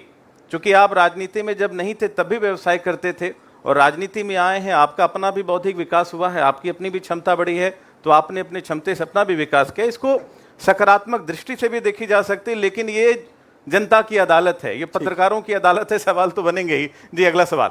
Mehta साहब, मेरा सवाल आपसे रहेगा। सबसे पहले तो मैं आपको बधाई दूंगा कि आपने पहली मर्तबा ये बहुत अच्छा कॉन्सेप्ट लेकर आए कि पत्रकारों की आपने अदालत लाए, यहाँ पर लगाए और सभी पत्रकार यहाँ पर मौजूद है, आपको बधाई देता हूँ। सवाल मेरे दो है मेहता साहब। एक तो ये 2019 के बाद से लेके 2024 तक आप किसी भी संवैधानिक पद पर नहीं रहे, लेकिन आप भारतीय जनता पार्टी से भी टूटे नहीं, अलग नहीं हुए। पिछले 2.5 सालों से आपकी भारतीय जनता पार्टी सत्ता में भागीदार है। यहाँ पर आपने उस दौरान टेम्बा हॉस्पिटल जो जहाँ पर सुविधा का अभाव है, एक टेम्बा हॉस्पिटल और दूसरा यहाँ की जो हमारी कोर्ट है, उसके लिए कभी कोई प्रयास क्यों नहीं किया? ये मेरा एक सवाल। दूसरा मेरा सवाल ये कि पिछले साल मुख्यमंत्री एकनाथ शिंदे के हाथों हमारे मीरा भाईंदर शहर में कई सारी जगहों के उद्घाटन हुए, भूमि पूजन हुए, जिसमें मुख्य रूप से सरकारी हॉस्पिटल है, महापालिका की इमारत है। उस जो भूमि पूजन हुए थे उसको लेकर आप कैसा देखते हैं और क्या वाकई में वो प्रैक्टिकल इम्प्लीमेंट हो पाएंगे भविष्य में? देखिए, ऐसा है कि इस शहर में 2016 की आबादी करीबन 12 लाख के आसपास थी। 33% आबादी ऐसी थी जो रोज़ कमाते और रोज़ खाते। अगर उनके घर में कभी बीमारी आ जाए ना, तो आदमी कर्जे में चला जाता है या अपना जीवन भर में जो बचाया होता है वो एक दिन में ख़त्म कर देता है। पहले भी शहर में हॉस्पिटल की ज़रूरत थी, लेकिन कोई भगवती जाता था, कोई कैम, कोई नायर, इस प्रकार का, और वहाँ पे बेड भी नहीं मिलते थे। और कई पेशेंट मैंने लोकल देखे जो फिर वहाँ ज़मीन पे बैठ के अपना इलाज कराते थे या ज़मीन पे लेट के तब पीड़ा होती थी। या हॉस्पिटल जब था, आप सबको पता है कि हॉस्पिटल तो इमारत 2008 में बनी, लेकिन किसी ने शुरुआत करने की हिम्मत ही नहीं की। किस लिए? कि हॉस्पिटल का खर्चा सालाना 100 करोड़ के आसपास, और उस समय म्यूनसिपल टैक्स रेवेन्यू था 150 करोड़, कि ये चलाएगा कौन? सफ़ेद हाथी है। मुझे भी अच्छे लोगों ने सलाह दी थी कि हॉस्पिटल शुरू मत करिए, लेकिन हमने कहा था जो होगा देखा जाएगा, शुरुआत करेंगे। और वो शुरुआत की, और महाराष्ट्र सरकार से हमने विनती की कि हॉस्पिटल, हमने प्राथमिक यहाँ पे सुविधाएं शुरू की है, इसे हमें मल्टी स्पेशलिटी करना है, इसलिए इसको सरकार ताबा ले, सरकार इसको खर्चा करे। और फिर उस समय सुधीर बाबू मुनगंटीवार ने मंच पे ही कहा था केंद्र महाराष्ट्र सरकार इसको चलाएगी। बाद में 2-2.5 साल प्रोसेस में लग गया और वो सरकार ने ताबा लिया, अब सरकार चला रही। उसके बाद मैं रहा नहीं, 2.5 साल तो मेरी सरकार भी नहीं थी, ना देवेंद्र फडणवीस थे ना और कोई था, कांग्रेस और यूबीटी की सरकार थी। तो वहाँ कुछ मांगना तो छोड़िए, जो मंजूर थे वो भी कैंसिल किए। जैसलपाक गोडबंदर लिंक रोड की बात हो, दहिसर लिंक रोड जो चालू थे वो भी रद्द किए, नया क्या देते वो, इसलिए मांगने की कोई लॉजिक ही नहीं था। उसके बाद हमारे वर्तमान विधायक से ये सवाल पूछना चाहिए, आप इतने करोड़ लाए, उतने करोड़ लाए, तो फिर हॉस्पिटल का क्यों नहीं हुआ? ये प्रश्न तो मेरा भी है उनसे कि उन्होंने हॉस्पिटल को क्यों नहीं अपग्रेड किया। कोर्ट को जो मेरा सवाल था कि कोर्ट को लेकर आप देखिए, आपकी जानकारी के लिए, उस कोर्ट को पहले तो उसके काम बाकी थे, एक बार नहीं 2 बार, एक बार हम मिले, दूसरी बार एडवोकेट को लेकर रविंद्र चौहान साहब को मिले, पीडब्ल्यूडी मिनिस्टर है, उनको कुछ फंड की आवश्यकता थी, वो फंड दिलाया, सब कुछ हुआ। अब रहा सवाल, कोर्ट को जो निर्णय लेना है वो जुडिशियल प्रोसेस होने के कारण वो शुरू नहीं हो रहा है, वो पॉलिटिकली अटका हुआ नहीं है, जुडिशियल प्रोसेस के कारण रुका हुआ है। आपको विश्वास दिलाता हूँ कि चुनाव के बाद जुडिशियल प्रोसेस के अंदर भी जो पहल करनी होगी कि शहर की ज़रूरत है, उस दिशा में हम काम करेंगे। और भूमि पूजन को लेकर आपका जवाब नहीं आया सर। जो भूमि पूजन हुए मुख्यमंत्री के हाथों, उनको लेकर आप कैसा देखते? क्योंकि आप भी शहर के एक नागरिक है और कई सारे पदों पर भी आप रह चुके हैं। मैं ऐसा मानता हूँ कि यहाँ के जो भी लोकल पॉलिटिकल व्यक्ति होता है वो चाहते हैं कि नेता आए और उस वास्तु का भूमि पूजन करे, ये सभी की ख्वाहिश होती है। और तब शायद नेता उतनी डिटेल में जाते नहीं है कि भूमि पूजन करे, शुरू होगा कि नहीं होगा। आपको पता होगा जब वो बिल्डिंग बन रही थी, हमने तो उसके बहिष्कार भी डाला था और विरोध भी किया था कि बिल्डिंग बन ही नहीं सकती है, और आज वही हो रहा है। हमने जो कहा था वो भूमि पूजन तो हुआ, लेकिन हुआ ही नहीं आज तक। ये स्वाभाविक है, ऐसी कई सारी इमारतें हैं जो आज भी मैं कह सकता हूँ कि ये होने वाली नहीं है। मैं चतुर्भुजा पांडे हिंद सागर मैं चतुर्भुजा पांडे हिंद सागर। सर, मेरा सवाल है कि आपने क्लस्टर प्लान के बारे में बताया। कहाँ से सवाल पूछा जा रहा है? दिख नहीं रहा। इधर। हाँ, क्योंकि माइक वो पकड़ के रखे हैं, तो हमें लगा कि हाँ। आपने क्लस्टर प्लान के बारे में बताया, पर इस शहर की बिल्डिंगें रीडेवलप कैसे हों, लोग इसके बारे में जानकार कैसे हों, उसके लिए आप क्या करेंगे? नहीं, हमने आपसे यही कहा है कि इस कायदे को अमेंड करना ज़रूरी है, और कायदा अमेंड नहीं होगा तब तक बिल्डिंगें बन नहीं सकती है। और हमने जनता से वादा किया है कि हम आने के बाद इस कायदे को अमेंडमेंट करेंगे, जो मैंडेटरी है उसको ऑप्शनल करेंगे, ऐसा मैंने कहा। नहीं, पब्लिक कैसे जानकार होगी इसके बारे में? पब्लिक नहीं, को तो कैसे मैं मालूम कह ही रहा हूं ना कि हमारे साथ, पब्लिक के साथ इतना खतरनाक कायदा लाया है कि आम आदमी को देखा है मैंने बिलखते हुए, ठेली लेके घूमते हुए, कि इस तरह के कायदे लाए जिसके हाथ नहीं, पैर नहीं, आगे नहीं सोचा, पीछे नहीं सोचा। और क्या जरूरत थी कि मीरा भाईंदर में इसके पहल करने की? महाराष्ट्र इतना बड़ा, कहां पे क्लस्टर सक्सेस हुआ? यही तो हम कह रहे हैं। इसलिए हमने कहा कि इस कायदे में आने के बाद अमेंड करेंगे ताकि जनता को न्याय मिल सके। जी, एक सेकेंड। नेताजी, आप बहुत सुंदर और बहुत ही शानदार और दमदार जवाब दे रहे हैं। न्यायपालिका, चूंकि मैं भी एक लॉयर हूं, पढ़ा लिखा व्यक्ति हूं, तो ये बात सत्य है, कार्यपालिका की अपनी एक जिम्मेदारी है, न्यायपालिका की अपनी जिम्मेदारी है, लेकिन कार्यपालिका ही न्यायपालिका को लेकर आती है, जिसके लिए आप प्रयास कर रहे हैं, और उसको पब्लिक तक पहुंचाना अवेयरनेस के रूप में। हालांकि आप तो घर घर छाए हुए हैं, लेकिन अवेयरनेस आपको, कोई भी गवर्नमेंट की चीजें हैं, जैसे भी प्रधानमंत्री हर प्रयास कर रहे हैं कि ये देश हमारा विकसित भारत बने, और सबसे पहले एक एक व्यक्ति अपने परिवार में मजबूत हो। अगला सवाल आप पूछें। पत्रकार की अदालत में हमें बुलाए, उसके लिए आपका आभार। मेरा सवाल शुरू होता है 2007 से। अरे बाप रे। मैं मीरा भाईंदर की राजनीति को 40 साल से जानता हूं। मीरा भाईंदर की राजनीति में 2007 के पहले जो कुछ भी हुआ वो कभी लाइमलाइट में नहीं आया। तो मेहता जी, आप मीरा भाईंदर की राजनीति में 2007 से आते हो? नहीं, 2 से आता हूं मैं। 2007 से आप एक्टिव रूप में, 2007 आप नगर सेवक थे, सिर्फ 2007 में महापौर बने। मैं बड़े पद की बात कर रहा हूं, मेयर बनने का। तो जब आदमी लाइमलाइट में आता है तब उसकी चर्चा होती है और तभी न्यूज़ें बननी चालू होती है। 2007 के पहले कितने घोटाले, कितने घपले। मैं करप्शन को एक सिस्टम का हिस्सा मानता हूं और उस पर सवाल भी नहीं करूंगा। मेरा सवाल यह है कि आप 2007 से राजनीति में हो और उसके बाद मीरा भाईंदर ये जानना चाहता है कि जब आपने राजनीति से संन्यास ले लिया, उसके बाद भी वो 50 नगर सेवक पूर्व आपके साथ जुड़े क्यों रहे? वो आज भी एक राज का राज है, कोई भी उन्हें तोड़ नहीं पाया। उसके पीछे कारण क्या? दूसरा सवाल मेरा ये, जब ये आप ध्यान रखिएगा, एक सवाल, 2 सवाल है मेरे। दूसरा सवाल, हाँ, सुन लीजिए, वो बहुत इंटरेस्टिंग है। हाँ, बोलिए। जब चुनावी जंग में कोई उम्मीदवार जीतने के लिए नहीं उतरे और हारने के लिए उतरे, तो आपकी रणनीति क्या होती है? समझिएगा, समझिएगा, और मेरे सवाल है दोनों का जवाब दीजिएगा। पहला क्या था? पहला सवाल, आप जब चुनावी राजनीति से संन्यास, चुनावी नहीं, राजनीति से ही तो लोग मेरे साथ, तो भी आपके साथ लोग जुड़े रहे, उसके पीछे कारण क्या? देखिए कि राजनीतिक संन्यास ये मेरा व्यक्तिगत निर्णय था, किसी हमारे नगर सेवक का नहीं था। और मैं जब वापस आया तो उन्हें लगा कि मीरा भाईंदर के अंदर नेतृत्व पार्टी का, भारतीय जनता पार्टी का मैं कर रहा हूं, तो उन सबको लगा कि इस नेतृत्व के साथ रहने में शहर की भी भलाई है और उनके राजनीतिक सफ़र में भी ज्ञान और नॉलेज की भलाई है। और मैं मानता हूं कि एक रिश्ता हमारा 2009 से सभी से जुड़ा हुआ था, और जिस प्रकार से ये चीज़ें हुई उस तरह से सभी लोग को लगने लगा कि नहीं, हमें नरेंद्र मेहता जी के साथ खड़ा होना चाहिए, और खड़े थे तो मैं उनका स्वागत ही करता हूँ, इसमें कोई किंतु परंतु क्या है। एक दूसरा सवाल क्या था अब आपका?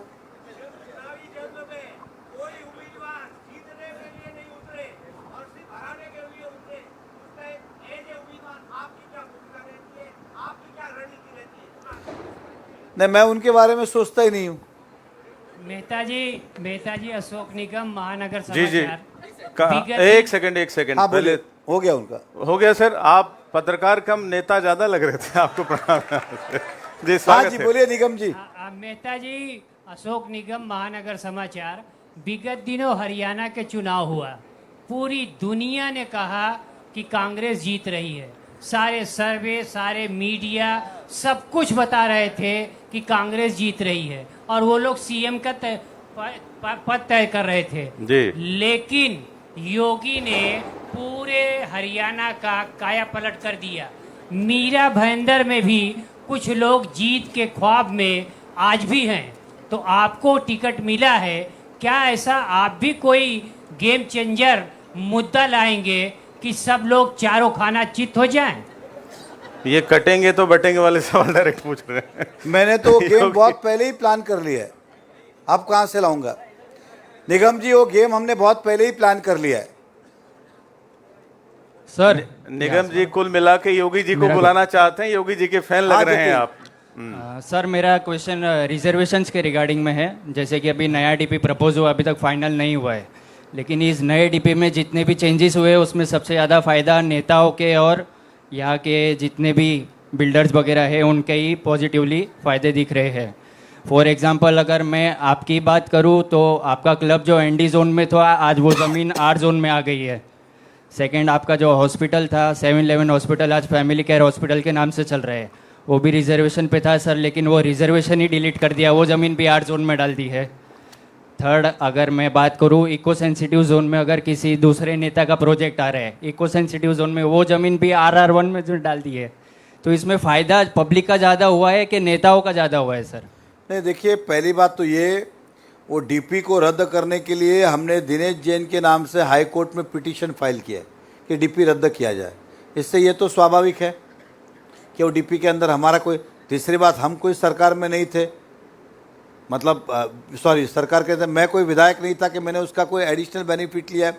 और ये जो डीपी हुआ है, यहाँ पे ढोले साहब नाम के कमिश्नर थे, बिल्कुल सर, उनके सुझाव समिति जो भी हुआ रहेगा, अंडरस्टैंडिंग मुझे नहीं पता उस बारे में, लेकिन आपको बता दूं मीरा भाईंदर ऑलमोस्ट 60-70% डेवलप हो चुका है। अब अगर 20-25 मैं शहर की बात करता हूँ, मैं राई मोरवा उधर की बात नहीं करता हूँ, 15-20% ही है। नो डेवलपमेंट जोन इसलिए रखा जाता है कि एक साथ में अगर सभी को आर जोन कर दिया जाए, ऐसा मेरा मानना है, तो एक की समय पे सब चीज़ें डेवलप करना प्रैक्टिकली पॉसिबल नहीं होता, इसलिए पॉकेट में। अब ये नहीं, मीरा भाईंदर में किसी की भी ज़मीन रही हो, चाहे आपकी हो, लैंडलॉर्ड की हो, किसी हो, एनडी जोन नाम का शब्द ही नहीं है अब मीरा भाईंदर में। और NDZ जहाँ है भी तो वहाँ पे अब आप नया यूनिफाइड DCR देखेंगे तो सारी चीज़ें उसमें परमिसेबल कर दी गई है। तो आपको जो आरोप था वो आरोप में उतना तथ्य मैं नहीं मानता हूँ कि इसके लिए हुआ है। और स्वाभाविक है कि हमने तो उसे चैलेंज किया है, क्योंकि हमारा व्यक्तिगत मानना है कि वो डीपी आने वाले समय में घातक होगा। आज से 1992 में डीपी हुआ था, मतलब हम कहें तो 32 साल पहले, जो 32 साल पहले की सोच और आज की सोच में तो फर्क है कि नहीं? लेकिन अब मैं सिंपली पूछता हूं, 32 साल पहले जिसने जो सोचा होगा उस समय की जरूरत और आज की जरूरत में फर्क है कि नहीं? लेकिन ये पहला मीरा भाईंदर है जिसने जरूरत के हिसाब से आरक्षण बढ़ाने चाहिए थे। इस डीपी के अंदर प्रो रेटा जो सरकारी नियम है उस रेशो के हिसाब भी आरक्षण नहीं बैठते। आरक्षण कहाँ डाले? तो सारे मैंग्रोव और सियाड़ में। वो क्या बनने वाले हैं क्या? मतलब बिल्डिंग है तो बनेगी, लेकिन सुविधा इसने मिलेगी क्योंकि सारे रिजर्वेशन, मेजॉरिटी रिजर्वेशन सियारदोर और मैंग्रोव पे डाले हुए, इसलिए उस डीपी को हमने चैलेंज किया है। और मैं यहाँ से जाने के बाद सरकार से अपील ही करूँगा, सदन में ये बात रखूँगा कि इस डीपी के ऊपर फेर विचार होना चाहिए, चाहे सरकार बनाए चाहे नगर पालिका बनाए, लेकिन फेर विचार होना ज़रूरी है। अब उदाहरण देता हूँ भाईंदर मीरा वेस्ट का, आप देखिए इतना बड़ा वो प्लॉट है, एक ही कंपनी का प्लॉट है, उसके अंदर रिजर्वेशन देखिए नाम पे गिन चुन के। आप बताए, मैं पेनकरपाड़ा की बात करता हूँ, वहाँ पे गांव में प्लेग्राउंड रिजर्वेशन था, उसे निकाल के आर जोन कर दिया गया, प्लेग्राउंड को पीछे CRZ में डाल दिया गया, मतलब कभी बनेगा ही नहीं। ऐसे बहुत सारी चीज़ें, तो डीपी को हम चाहेंगे कि इसके ऊपर रिवाइज होना चाहिए, फिर से सोचना चाहिए, तभी ये आने वाला भविष्य इसका उज्जवल हो सकता है। सर जैसे हाउसिंग फॉर डिजर्व्ड इंद्रलोक में एक था अपना रिजर्वेशन, उसको भी डिलीट कर दिया, लेकिन उसमें कुछ प्रोजेक्ट ऑलरेडी पास हो चुके हैं। एग्री आपकी बात, वो टेक्निकली रॉन्ग है, वो इस तरह से हो ही नहीं सकता है कि एक रिजर्वेशन आधा डेवलप हो चुका है और आधे का जोन चेंज करोगे, कैसा होगा? दूसरा, आपने जो हॉस्पिटल की बात की वो जगह आर जोन ही है। वंस एक बार रिजर्वेशन, एकोमोडेशन रिजर्वेशन के आपने म्युनिसिपैलिटी को 25% दे दिया तो बाकी जमीन आर जोन ही है। अब वो खाली उसका कलर चेंज हुआ है, म्युनिसिपल का हॉस्पिटल म्युनिसिपल ही है, उदाहरण दे रहा हूं, वो देने के बाद वो जमीन आर जोन ही थी। लेकिन सर रिजर्वेशन ही डिलीट कर दिया उसमें से। मैंने आपको वही कहा है, मान लो कोई भी एकोमोडेशन रिजर्वेशन हो इस शहर का, एक बार म्युनिसिपल कॉर्पोरेशन को अपना हिस्सा मिल गया उसके अंदर का, जैसे आज की पॉलिसी क्या है कि 40% आप लैंड दे दो, 60% आपको जो करना है करो, आप बिल्डिंग बनाओ। मतलब आर जोन है तभी बिल्डिंग बनाओ ना, खाली उसके अंदर 40% दे दिया तो अब गवर्नमेंट ने बोला हमारा 40 मिल गया, अब इसको पीला कलर कर दो, हमको क्या फर्क गिरता है, वैसे भी वो आर जोन है। ओके अगर मान लो ये बिल्डिंग रेसिडेंशियल बनी होती तो डेफिनेटली ये बिल्डिंग कन्विंस करके देनी पड़ती लैंडलॉर्ड को, और रीडेवलपमेंट में आर जोन ही बनता ही है, तो ऑलरेडी एक बार देने के बाद वो आर जोन हो गया है। Okay thank you sir. जी सर, ये बहुत ही क्रांतिकारी पत्रकार थे, बहुत ही सुंदर सवाल पूछा और सेटिस्फाइड भी हो गए, इसलिए हम आपको मैं बहुत खुश हूँ धन्यवाद ऐसे देते हैं। सवालों से। सर नमस्कार, मी भाविक पाटील. सर माझा प्रश्न होता की मीरा भाईंदरमध्ये सगळ्यात जास्त तरुण आहेत, या वेळेला पण सगळ्यात जास्त तरुण मतदारांची नोंद झाली आहे. आपण म्हणता आम्ही युनिव्हर्सिटी बांधणार, कॉलेज बांधणार, IT पार्क आणणार, पण सर्वसामान्य मुलांसाठी तुमचं काय विजन आहे? तुम्ही म्हणता मी CBSE शाळा बांधली, पण सर्वसामान्य लोक त्या शाळेत जाऊ शकत नाही. तुम्ही म्हणता मार्केट रेट वाढला, पण सर्वसामान्य लोक ती घरं घेऊ शकत नाही. सर्वसामान्य लोकांसाठी आणि तरुणांसाठी तुमचं काय विजन आहे? मुळात तुम्ही म्हणता स्पोर्ट्स कॉम्प्लेक्स बांधलं, हॉल बांधले शहरात, सर्वसामान्यांसाठी ते परवडणारे नाहीत. त्यासाठी तुमचं काय विजन आहे सर्वसामान्य लोकांसाठी? बघा, एक समजून घ्या, शहरामध्ये सर्व प्रकारची लोकं राहतात, म्हणून सर्व प्रकारची सुविधा असणं गरजेचं आहे. उदाहरण सांगतो, काही लोकांची मुलं मराठी शाळेत असतील, काहीचे अंग्रेजीमध्ये असेल. आता स्वाभाविक आहे की अंग्रेजी शाळेची पण गरज आहे आणि मराठी शाळेची पण गरज आहे. अंग्रेजी बांधली म्हणून असं म्हणणं होईल का की तुम्ही अंग्रेजी बांधली मग मराठी माणसं त्यांच्यासाठी बांधायला पाहिजे. आम्ही महापालिकेची जेवढी शाळा होती 14 ते 19मध्ये, उत्तरमध्ये 2 शाळा, उदाहरण सांगतो, मुन्शी कंपाऊंडला 1 शाळा, मला जवळ जाता हे माहीत पण साधारण 7 शाळा आम्ही पूर्ण नवीन बांधली with the new facilities and amenities, कारण की त्या शाळाचा दर्जा वाढावं, 10वीपर्यंत शिक्षण मिळावं हे आहे. आपल्याला माहीत असेल त्याचा विरोध झाला होता, आम्ही एक पॉलिसी आणली होती मीरा भाईंदरला. आता मग उदाहरण सांगतो, हा पट्टा आपण बघितलं, इकडे महापालिकेत शाळा बांधली तरी ती चालणार नाही, आणि ही पॉलिसी आज नाही तर उद्या येणार असं माझं मत आहे. जनतेपर्यंत तुमच्या माध्यमातून जावा. मैं हिंदी में बोलता हूँ ताकि सभी को समझे. मीरा भाईंदर म्यूनसिपल कॉरपोरेशन के पास स्कूल के बहुत सारे रिजर्वेशन है, लेकिन मीरा भाईंदर स्कूल अगर बनाएगी भी नहीं और बनाएगा तो चलेगी भी नहीं.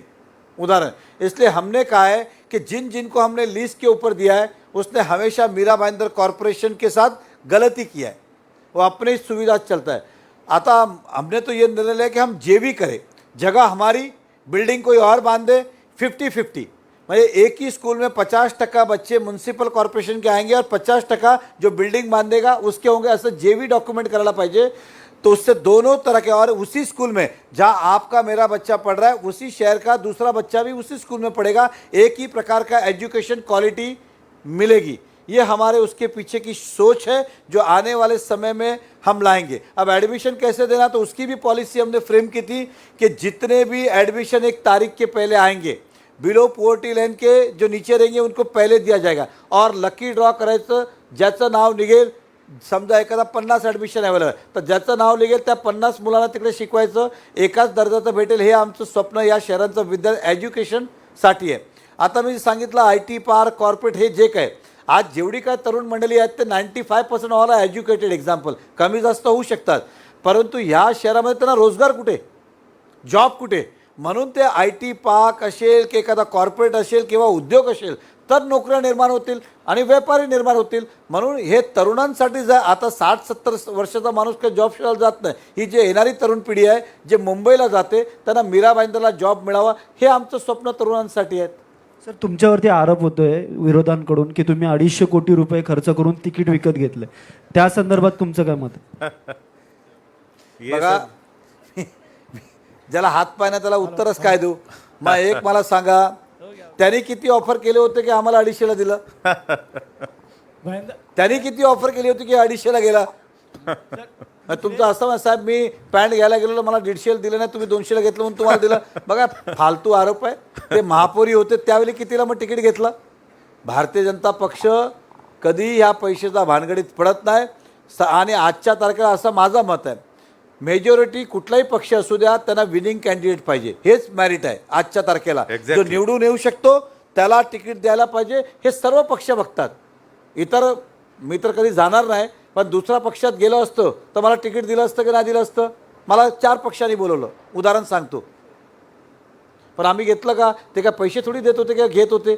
त्यांची इच्छा होती की विनिंग कॅन्डिडेट जो असेल तो सर्वांना पाहिजे. आम्ही इतर पक्षातना बरेचशा लोकांना घेतो, तिकीट देतो, थोडी का पैशाचा व्यवहार होतो. हे फालतू आरोप आहेत आणि असे आरोप कोणी लावू नये आणि देवेंद्र फडणवीसवर तर अजिबातच लावू नये. सर मैं बेंदर संवाद से कहाँ से भाई? सर मिथिलेश पांडे बेंदर संवाद से जी सर, शहर में जहां आप डेवलपमेंट की बात करते हैं वहीं पे आपके ऊपर आरोप लगता है कि मेट्रो और सूर्या प्रकल्प योजना आपके वजह से रुका हुआ है. इसके ऊपर क्या सफाई देंगे? मैंने भी ये सुना कि वो आजकल भाषण कर रहे हैं कि पानी का प्रोजेक्ट नरेंद्र मेहता की वजह से रुका हुआ है, इसलिए मुझे वोट दो. उनका ऐसा कहना है. तो 1 मिनट के लिए मान के लाओ, मैं क्या भाई अंदर छोड़ के जा, मेरे वजह से रुका है तो वापस जीत के अगर आप आओगे नहीं आए तब क्या नरेंद्र मेहता से कैसे करोगे आप? तब भी तो मैं हूं. नमस्कार. एक मिनट उनका सवाल हो जाने दो. जी, जी. आप समझे, मेरे वजह से अगर रुका है तो मैं कहीं जा रहा हूं क्या? कल आप कैसे करोगे? और मैंने ज्योतिष को कुंडली बताई, अभी कम से कम 20-25 साल जीने वाला हूं और इसी शहर में रहने वाला हूं. तो उनका ऐसा अगले चुनाव में कहेंगे जब तक मेहता साहब जिंदा है तब तक हो नहीं सकता, ऐसा कहेंगे क्या? ये बकवास बातें, कोई लेना नहीं देना. दूसरी बात, जितना काम हुआ है वो हेलीकॉप्टर से हुआ है क्या? वो काम कैसे हुआ है? ये झूठे आरोप, मतलब अपन खुश कर नहीं पाए तो दूसरे की लाइन छोटी करो, ऐसा कुछ भी नहीं है. उनके पास जगह भी है, उनके अपने टेक्निकल इश्यूज होते. और दूसरी बात, केवल उतना ही काम बाकी है क्या?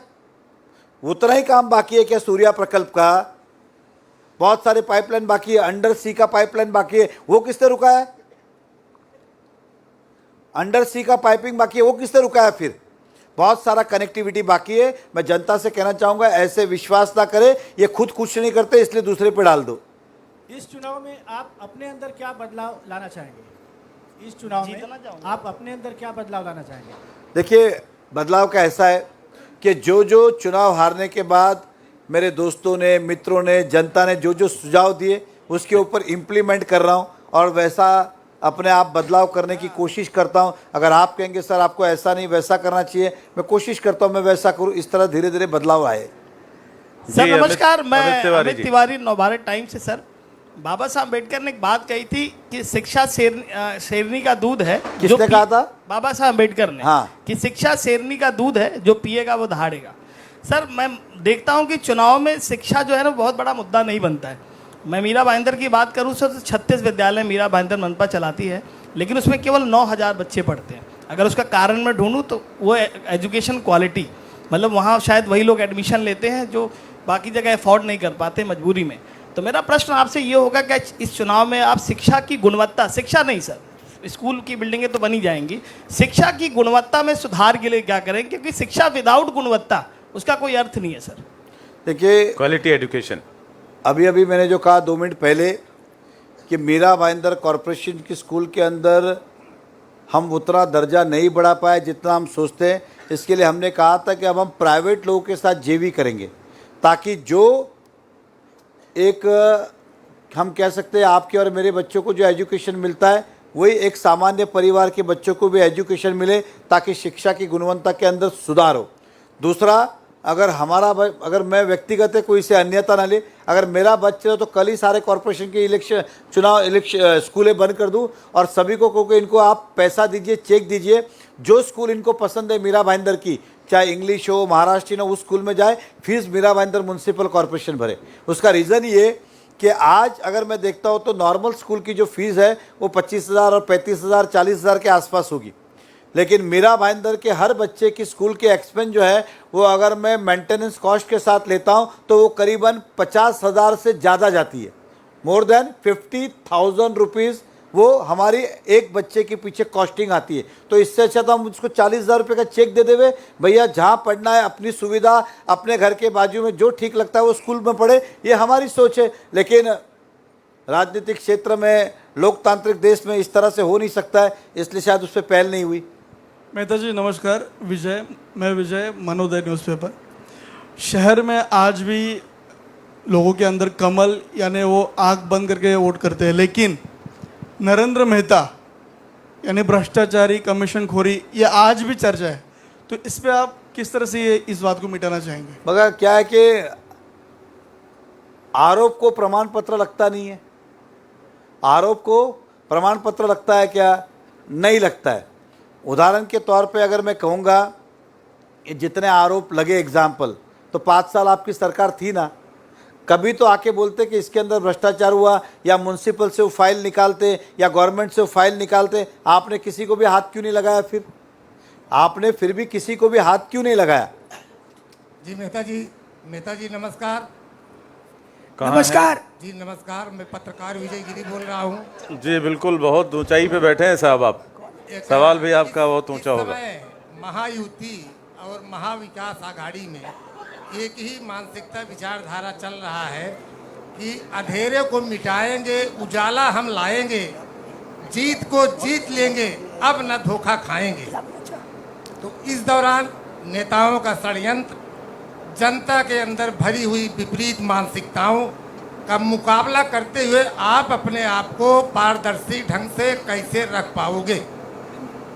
देखिए, मैंने कहा कि मैं इन 5 महीनों के अंदर 70,000 लोगों से रूबरू हुआ हूँ, 1 to 1 उनसे बात करके आया हूँ, और मैंने अपनी पूरी ट्रांसपेरेंसी, जितने आरोप प्रति आरोप, सबका खुलासा एक एक व्यक्ति को करके आया हूँ। इसलिए मुझे लगता है कि वो ट्रांसपेरेंसी मैंने पहले ही दिखा दी है, और जनता अब समझदार है, उन अफवाहों में, उन बातों में, उन षड्यंत्र में और उस तरह से बहकने वाली अब नहीं है।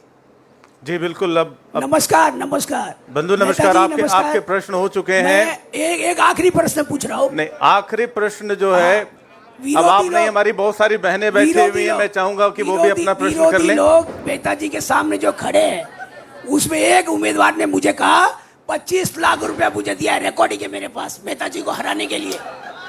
और वो उम्मीदवार की मैं सारी वीडियो, उसकी शूटिंग 2-3 दिन में प्रेस कॉन्फ्रेंस करके जनता को बता दूंगा।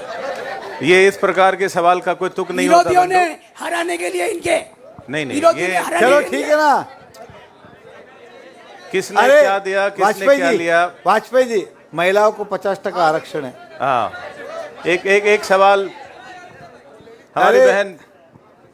नमस्कार, दीपाली मिश्रा मेरा अपना नाम बताएं पहले। Deepali Mishra, nation news express से। जी स्वागत है। मीरा भाईंदर में काफी दिनों से धर्म की राजनीति चल रही है। कहीं एक तरफ कोई अपने आप को छत्रपति शिवाजी का वंशज बताता है, तो हिंदू शेरनी नाम से कोई प्रचलित है।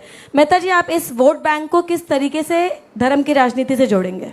देखिए, मुझे बड़ा दुख हो रहा है कि मैंने बहुत सारे चुनाव लड़े, हम मुद्दों की बात करते थे। ये चुनाव पिछली बार भी जो था भलते विषय पे था, अब तो ज़्यादा ही हो गया।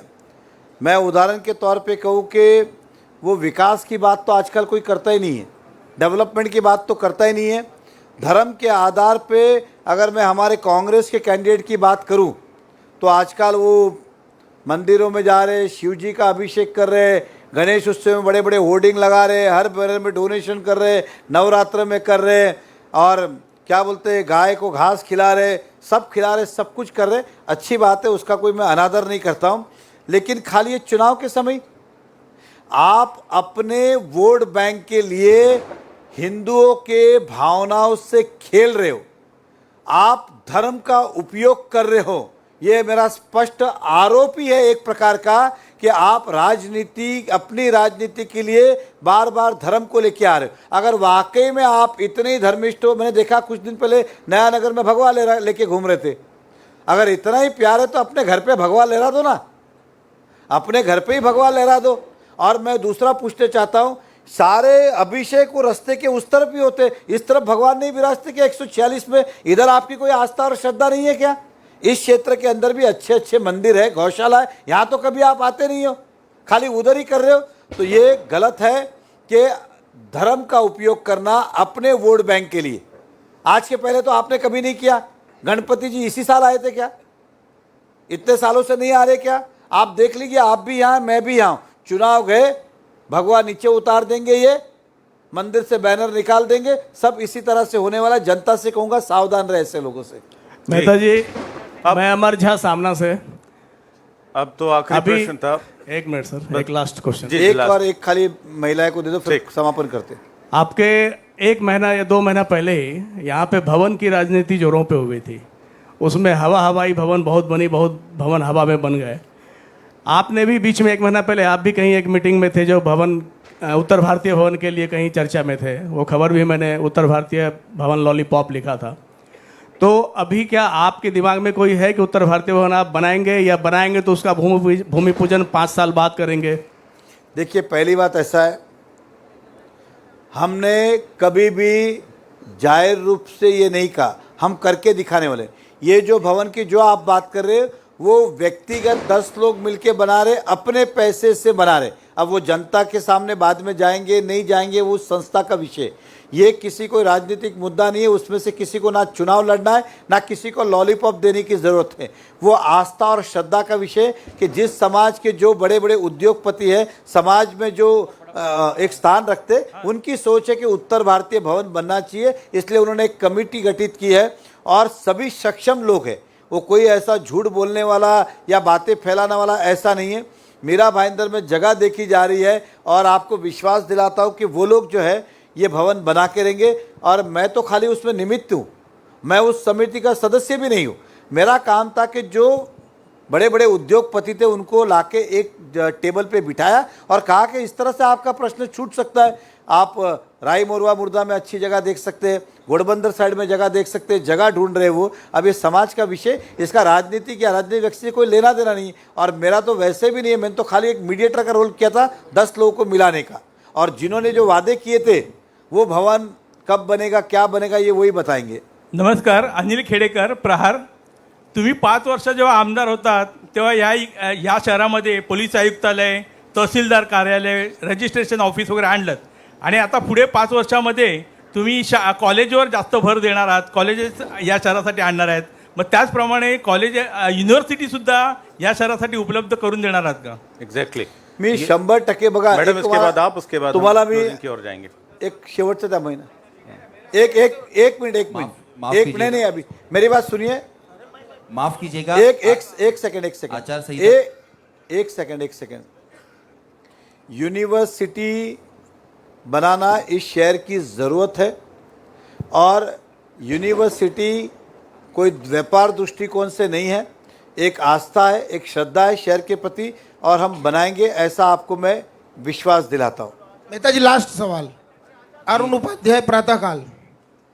बैठे रहे चले नहीं, लास्ट सवाल के खत्म करते हैं। नेताजी, जी, लास्ट सवाल जी। ऑडियो, सभी पत्रकार भाई बहनों से निवेदन नेताजी, है, अटेंशन प्लीज। 10 बजे आचार संहिता का नियम हमें नहीं तोड़ना है। एक मिनट, ठीक है, एक last question please. Netaji, attention please. पत्रकारों की तरफ से सवाल यह है कि कई सालों से यहाँ पर जो आवासहीन पत्रकार हैं उनकी मांग हो रही है।